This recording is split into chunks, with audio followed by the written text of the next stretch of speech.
I'd like to give a warm welcome to everybody out there. As you know, my name is Renee and you're watching Renee's Health Corner.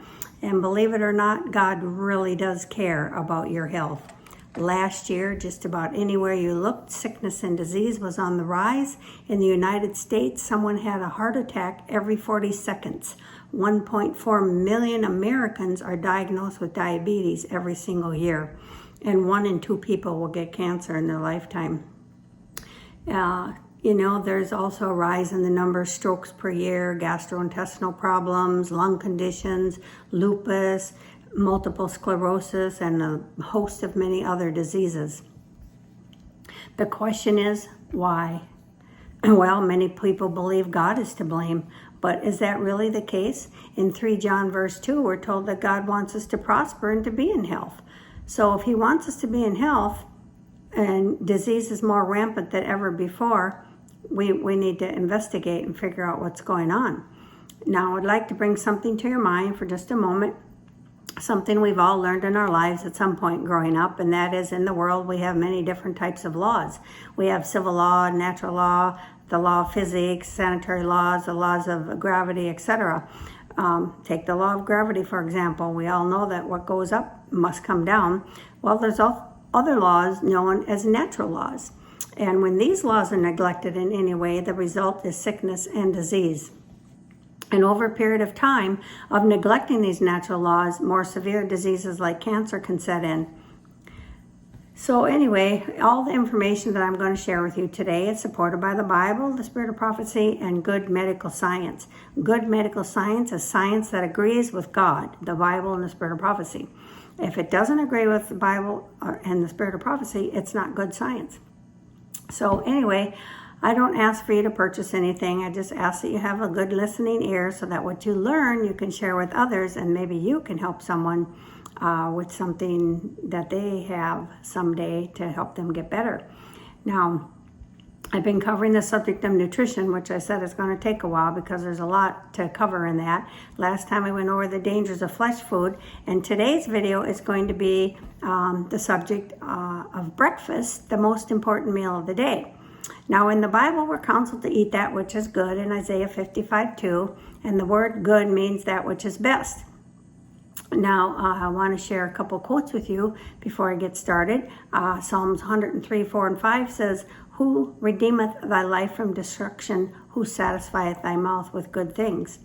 And then also, too little attention is generally given to the preservation of health. It is far better to prevent disease than to know how to treat it when it's contracted. It is the duty of every person for his own sake and for the sake of humanity to inform himself in regard to the laws of life and conscientiously to obey them. We're also told that education should be given on proper diet in CD 406, paragraph 4, Oh, and the last quote was Ministry of Healing 128. Now, that's my goal here, is to try to educate people on proper diet so that they don't have to have all these sicknesses and get diseases. Now, we're also told in Ministry of Healing, page 127, that disease is an effort of nature to free the system from conditions that result from the violation of a law of health. In case of sickness, the cause should be ascertained, unhealthful conditions should be changed, wrong habits corrected, then nature is to be assisted in her effort to expel impurities and to reestablish right conditions in the system. Pure air, sunlight, abstemiousness, rest, exercise, proper diet, the use of water, trust in divine power. These are the true remedies. So we need to become more intelligent in regard to the laws of life, we're told in 11 MR 187.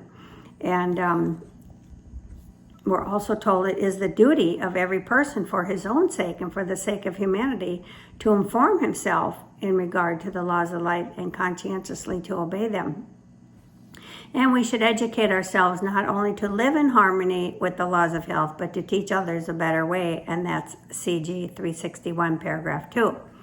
So anyway, what does the Bible and the Spirit of Prophecy and medical science all have to say about breakfast? Well, we're going to get started now. Jesus showed the importance of eating breakfast. John 21, 4-6 and 10 and 12 says, "But when the morning was now come, Jesus stood on the shore. But the disciples knew not that it was Jesus. Then Jesus saith unto them, Children, have ye any meat, which means food? And they answered him, No. And he said unto them, Cast the net on the right side of the ship, and ye shall find. They cast therefore, and now they were not able to draw it for the multitude of fishes. As soon as they were come to land, they saw a fire of coals there, and fish laid thereon, and bread. And Jesus said unto them, Bring of the fish which ye now caught. And Jesus said unto them, Come and dine. Dine is a verb intransitive, and it means in Latin to cease, in Greek to feast, to eat the chief meal of the day. So there you go. Spirit of Prophecy says it is the custom and order of society to take a slight breakfast, but this is not the best way to treat the stomach. The habit of eating a sparing breakfast and a large dinner is wrong. CD 173, paragraph 2. Breakfast is to be the heartiest meal of the day. We're told in CD 173 also that at breakfast time, the stomach is in a better condition to take care of more food than at the second or third meal of the day. So make your breakfast correspond more nearly to the heartiest meal of the day. So we're not to pattern after stereotype breakfasts either. We're told on page 259, Counsels on Diet and Food, you will see, as we have in our experience, the stereotype breakfast. Porridge, as it's called. We call it mush, baker's bread, and some kind of sauce. Now, those after eating in this kind of way for months, knowing what will appear before them at every meal, come to dread the hour, which should be interesting to them as the dreaded period of the day. So this would include not having a liquid diet for breakfast, as well as such like smoothies and blended drinks.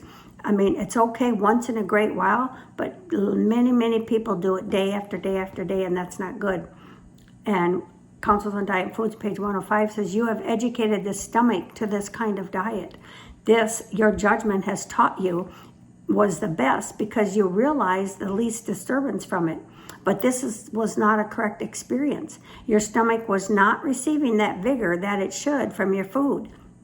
Taken in a liquid state, your food would not give healthful vigor or tone to the system.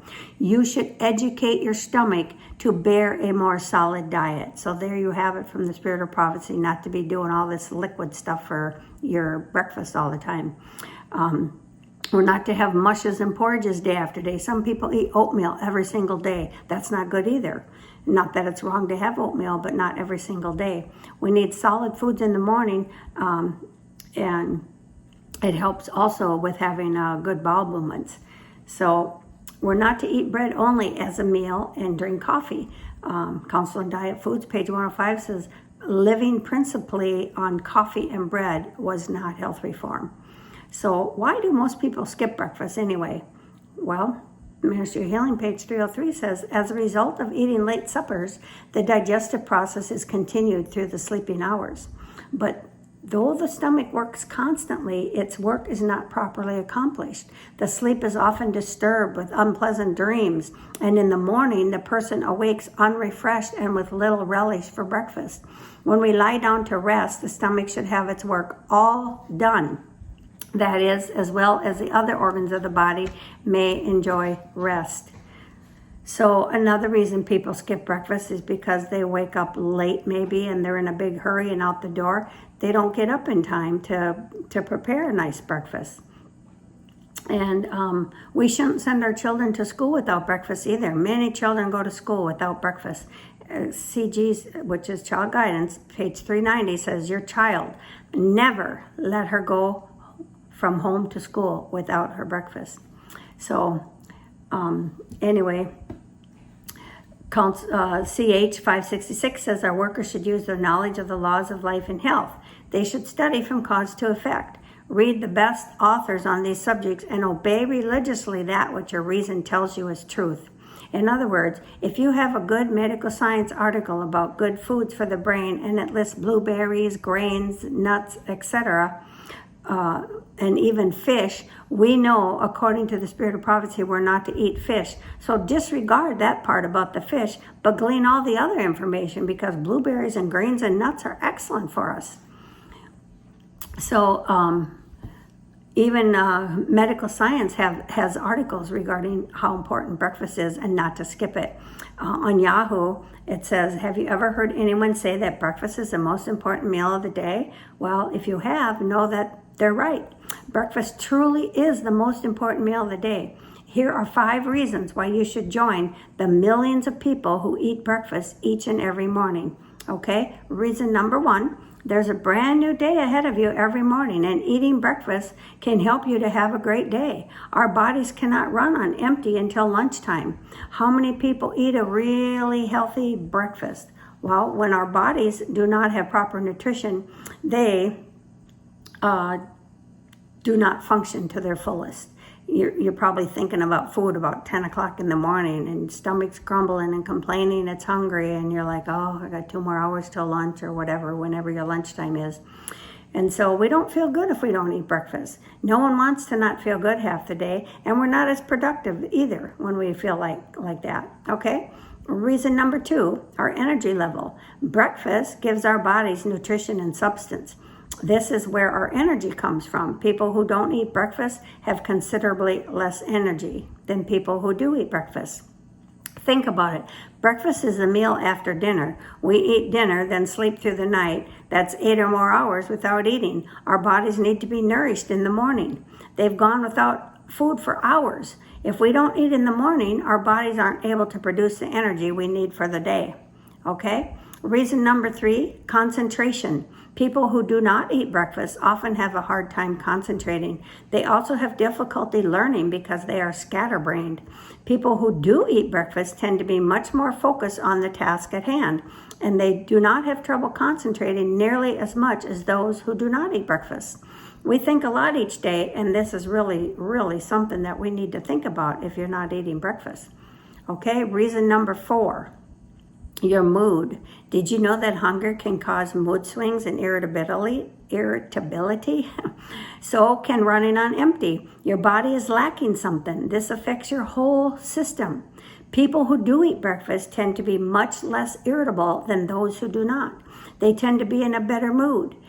And no one around you wants you to be crabby and irritable, and no one likes it when people have these mood swings. So do yourself and those around you a favor every day and eat your breakfast. All right, one more reason, number 5. Breakfast is at the beginning of the day. Families can sit down and enjoy this meal together, mostly, grasping a little bit of quality time in the morning. And breakfast can help you have a great day in more ways than one. What a better way to start your day. Breakfast is truly the most important meal of the day, and there are many, many more reasons why. I just gave you 5. Start your day off right as a family. It's really important to eat breakfast with your children and for them to have breakfast because they're going to school or whatever they're going to be doing. They need that nutrition.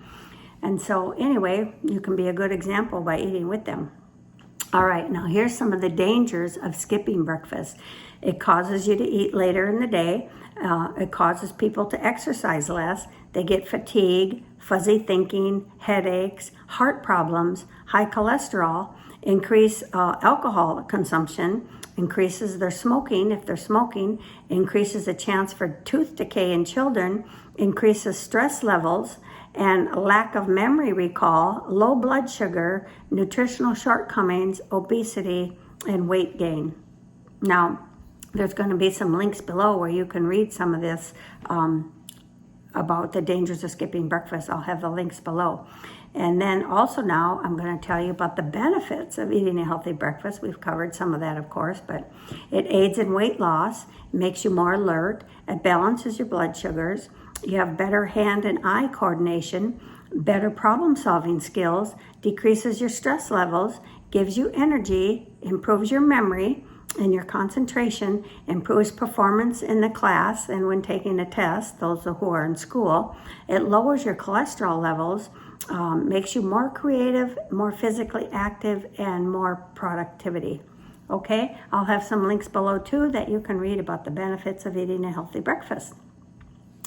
Now, a nutritional breakfast should always consist of complex carbohydrates, proteins, and fats. Some quick and healthy breakfast ideas include oatmeal with fresh fruit and whole grain toast, or whole grain waffles or pancakes with fresh fruit. Cold cereal that's high in fiber and low in sugar with some type of nut seed or grain, a grain milk, plant-based milk, and fresh berries. You can have whole grain toast with peanut butter and applesauce. That's one of our favorites. And a couple pieces of fruit. You can have biscuits and homemade bread made without baking soda or baking powder, of course, and have fruit with that or gravy. Another favorite of ours is we like to mash up avocado and put it on toast. And you can sprinkle flaxseed on top or chia seeds or eat cucumber with it and tomato, and that's really good too. And now, like I said, oatmeal and cream of wheat are okay, but they shouldn't be eaten day after day after day. Now, Councils on Diet and Foods, page 259, paragraph 4 says, you will see, as we have in our experience, the stereotype breakfast, porridge as it is called. We call it mush baker's bread and some kind of sauce. Now, those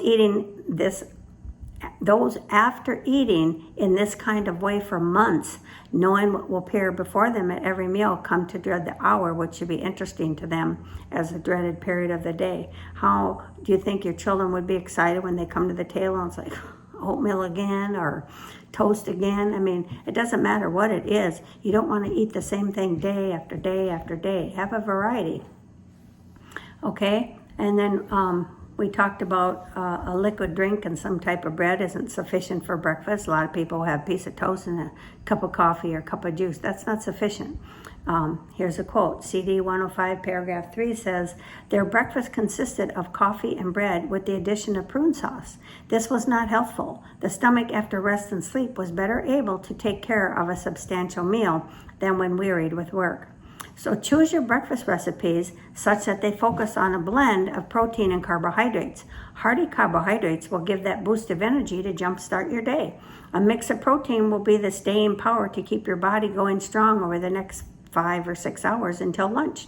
And be sure to have cooked grains and then have some nuts or seeds and fruit with your breakfast too. Now, we're told that grains used for porridge or mush, like oatmeal, cream of wheat, should have several hours of cooking. Now, that doesn't mean you cook it for several hours, but what you do, you have to kill the phytic acid. And so what I do is when I buy oats, I put them on a baking sheet or in a baking pan and put them in the oven at a temperature between 170 and 180 for 3 hours and bake them. Now, you can put several grains in the oven at once and they're all the same. They just have to be baked for at least 3 hours. And then when you go to cook them, you just cook them as you normally would. If you cook it for 5 minutes or 10 minutes or 20 minutes, that's fine. But I just bake all my grains for 3 hours, no matter what. Then I don't have to worry about it. And I just let it cool completely, then put it in a container and mark it, that it's already been baked. So I buy, oats in 25-pound bags, so obviously I can't do them all at once, but I do a couple 5-pound, a couple Ziploc gallon baggies, so that's probably about 10 pounds. Anyway, the grain that you can have for breakfast could be brown rice pudding, French toast, granola is excellent. That really holds you over too. Oatmeal, like I said before, and waffles and pancakes, cream of wheat. You can have some good healthy muffins too. Make some good nice muffins, and your protein could be nuts, any kind of nuts you like. Don't eat the same ones every day. Switch them up. Have almonds one day, cashews the next, pecans, walnuts, whatever. You can have peanuts. You can have peanut butter, scrambled tofu. You can have a tofu omelet. But when you're eating nuts, remember you only eat a closed fistful. So your fist, has to be closed with no nuts seeping out. And that's how many nuts you eat. And that's different for everybody because, everybody has a different size hand. Men need more than women. Their hands are bigger. And now when you're eating seeds like chia seeds, pumpkin seeds, sesame seeds, sunflower seeds, or flaxseed, you have 2 tablespoons. But make sure they're raw. And if you're eating flaxseed, it has to be ground like 10 minutes before you're going to eat it. Don't grind it up and put it in the fridge and save it because it will lose most of its nutritional value. So it has to be freshly ground. Now, We don't want to eat fried potatoes either for breakfast. Many people do that. That's not good. Per Spirit of Prophecy, we shouldn't be eating fried anything. So here's a quote. Council on Diet and Foods, page 323 says, "We do not think fried potatoes are healthful, for there is more or less grease or butter used in preparing them. Good baked or boiled potatoes served with cream and a sprinkling of salt are the most healthful. The remnants of Irish and sweet potatoes are prepared with a little cream and salt and rebaked and not fried. They are excellent." Of course, back in her day, cream was okay to use, but today it's not safe to use it. Now, we can also have spaghetti for breakfast. Here's a quote. Council on Diet Foods, page 324, paragraph 1 says, "I have vermicelli tomato soup one meal and greens the next." So another quote from Child Guidance says, "All meals should not be composed of the same kinds of foods without variation. Food should be prepared with simplicity, yet with nicety, which will invite the appetite."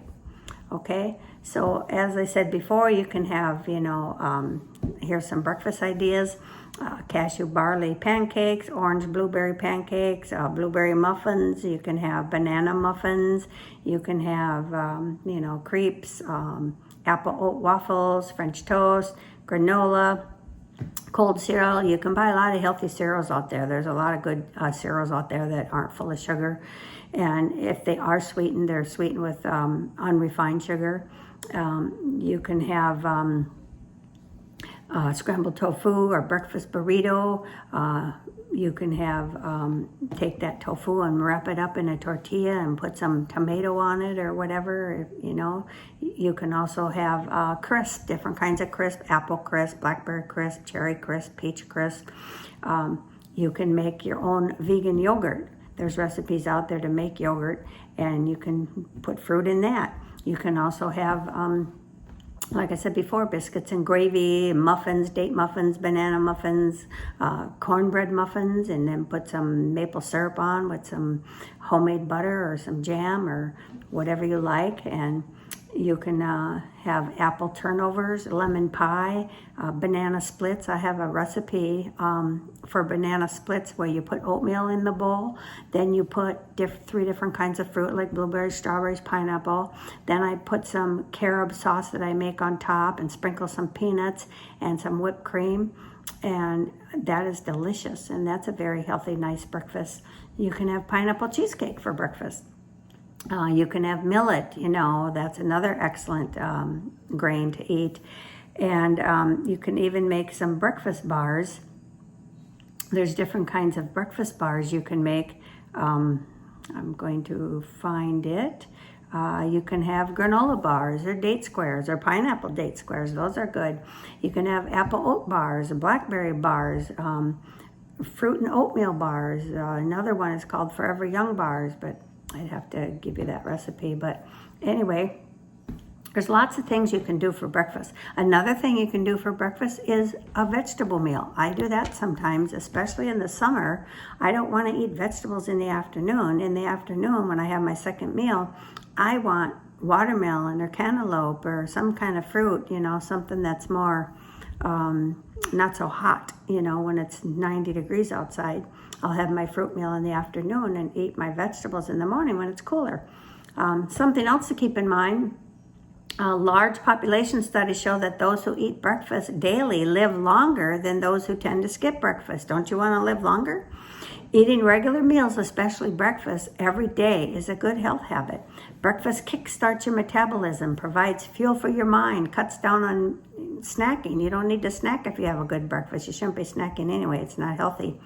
Most snack foods are high in calories and fat and sugar and salt anyway, if you're eating that kind of junk. Even an apple's not good to eat between meals.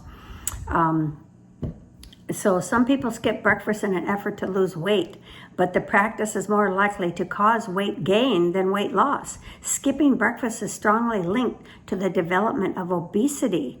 Studies show that overweight and obese children, adolescents, and adults are less likely to break the fast each morning than their thinner counterparts.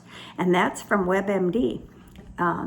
So We need to wait 5 to 6 hours when we finish our meal before we start the next. Ministry of Healing, page 304 says, after disposing of one meal, the digestive organs need rest. At least 5 or 6 hours should intervene between the meals. And that's after you finish eating, not from the time you start. If you want to go from the time you start, you can do 6 hours. But from the time you finish, then you need to wait 5 hours. So there's a health article showing that morning cereal, the sugar-free, food coloring-free kind, the healthy kind, can boost concentration studies, and I'll have that link below. Now, the time of ignorance God winked at, but as fast light shines upon us, he requires us to change our health-destroying habits and place ourselves in a right relation to physical laws. And that's Counsels on Diet and Foods, page 19. Well, that's our time for today. I hope that what you heard on here will be a blessing to you and your family. And until we meet again, may the good Lord bless and keep you throughout the week. And remember, God loves you and he wants you to be in health. So eat that which is good. Amen. God bless. Bye-bye.